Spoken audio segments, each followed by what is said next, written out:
peluangnya untuk melakukan wawancara pada hari ini. Nah, perkenalkan, nama saya Ronaldi Banasda, mahasiswa dari Universitas PGRI Silampari. Di sini kami bertujuan ingin menanyakan perihal pengalaman-pengalaman Ibu selama mengajar, Bu. Nah, pertama-tama langsung kita masuk ke pertanyaan pertama ya, Bu. Yaitu apakah Anda memilih apa yang Anda pahami tentang kurikulum merdeka dan perubahan kurikulum nasional yang akan datang, Bu? Masalah kurikulum merdeka itu dia banyak melibatkan siswa, sedangkan kurikulum yang sekarang ini kita belum tahu apa. Ya, karena belum datang. Karena belum tahu ya. Lalu yang kedua itu bagaimana pandangan Anda tentang kurikulum merdeka nih, Bu, dan perubahan kurikulum nasional yang akan datang? Pandangannya kalau kurikulum merdeka ini sih kurang efektif sih, karena ya anak-anak tuh kan dibebaskan yang belajarnya sudah kalau belajar tuh dia ini semau anak cenderung kita yang main kan, jadi anak fokusnya satu pelajaran, sudah itu yang lainnya bebas itu. Lalu kita masuk pertanyaan 3 ini, perbedaan mendasar apa nih yang pernah Ibu rasakan dan implementasi antara kurikulum 2013 dan kurikulum merdeka, Bu? Apa tadi? Perbedaan mendasar apa yang Anda rasakan dan implementasi antara perbedaan antara kurikulum merdeka dengan kurikulum 13 kemarin? Perbedaannya sih tidak terlalu jauh sih, karena kurikulum merdeka ini kan dia fokus ke ini kemauan anak, yaitu ini apa ya namanya tuh kreatif anak ya. Sementara ke-13 kan kita kan fokus dia kan belajar di dampingi oleh guru kan, lebih konstan dulu. Lalu apa tanggapan Anda terkait isu ganti menteri kurikulum, Bu? Isu dibahaskan. Sebenarnya sih kalau tanggapan saya sih ganti kurikulum itu tidak efektif. Karena kita ini kan 5 tahun, anak dalam jangka 5 tahun itu kan sekolah belum sempat menyesuaikan, sudah itu kita ganti menteri lagi kurikulum, jadi ya gurunya yang terbeban tenang. Anaknya jadi ya bingung, jadi kemarin belajar kayak ini, sudah itu ganti kurikulum, ganti lagi kurikulum lagi, ganti menteri, ganti kurikulum. Ini pertanyaan Ibu, apakah sekolah Anda telah menerapkan kurikulum merdeka secara ideal? Belum. Ya karena masih ya berjenjang kan, kurikulum merdeka itu kan kemarin berjenjang. Kemarin dari yang kelas 1 sama dengan kelas 4.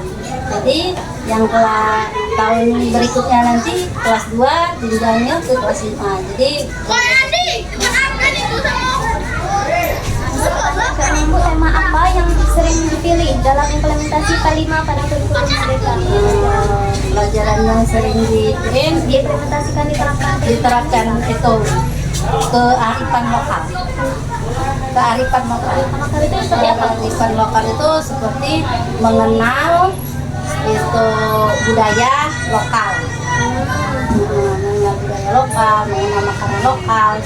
Contohnya apa, Bu? Contohnya kalau mengenal itu budaya lokal itu, ini daerah asal itu mempunyai kebudayaan apa kayak itu. Nah, kalau ini mengenal makanan, ya makanan khas daerahnya bisa dibuat itu ya, dibuat nanti masakannya dibuat, jadi dipraktekkan, cicip sama-sama.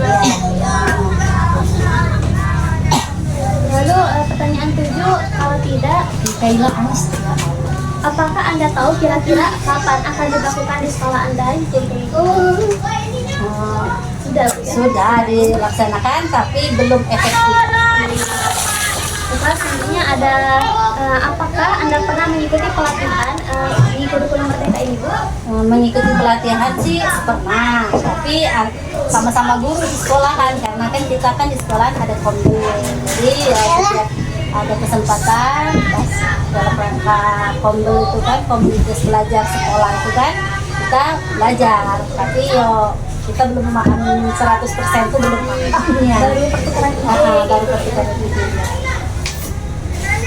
Nah, adakah proyek Bu yang pernah dilakukan? Project Kayak misalnya project ya kita pernah praktek kemarin kan, praktek membuat engkrang dari batu kelapa, kita praktekkan itu anak membuat cara membuatnya. terkait dengan profil pelajaran Pancasila, profil mana yang intens diimplementasikan dalam pembelajaran? Profil yang intens maksudnya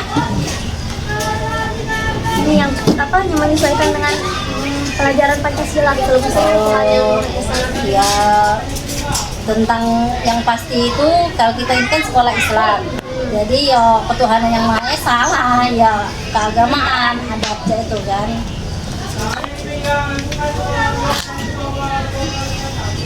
Lalu, apakah harapan Anda dengan melaksanakan kurikulum merdeka ini, Bu? Harapan ya untuk anak-anak tuh ya tambah berkembang, semakin maju zaman semakin berkembang pula ilmu dan pendidikannya.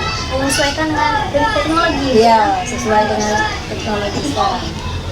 Apakah kurikulum merdeka ini sesuai dengan kebutuhan siswa dan pelajaran? Nah, seperti apa juga contohnya, Bu? Kurikulum merdeka ini sih sesuainya tuh gimana ya, sesuai sih, tapi ya anak tuh memahamin tentang ya seumpama kalau tentang makanan khas daerah kan, anak jadi paham tahu oh ini makanan khas daerah kita. Nah, terakhir, bagaimanakah interaksi guru dengan siswa selama implementasi kurikulum merdeka ini, Bu? Itu interaksinya sesama Antara guru dengan siswa. guru dengan siswa ya kerjasamanya harus ini, antara guru dengan siswa ya gurunya harus dekat dengan siswa, cara pendekatannya tuh kan jadi anak dapat memahami pelajaran. Lalu, bagaimanakah Anda memasukkan unsur literasi, scientific, kelas P5, keterampilan abad ke-21 ini di dalam modul yang Anda buat seperti kurikulum yang Anda buat? Ya menyesuaikan buku. Menyesuaikan buku. Ya bukunya buku kurikulum ya kita buat modul ini ya sesuai dengan buku. Ya, disesuaikan, tapi tetap sesuai dengan kemampuan Anda. Ya, sesuai dengan kemampuan anak, sudah itu kita lihat di buku.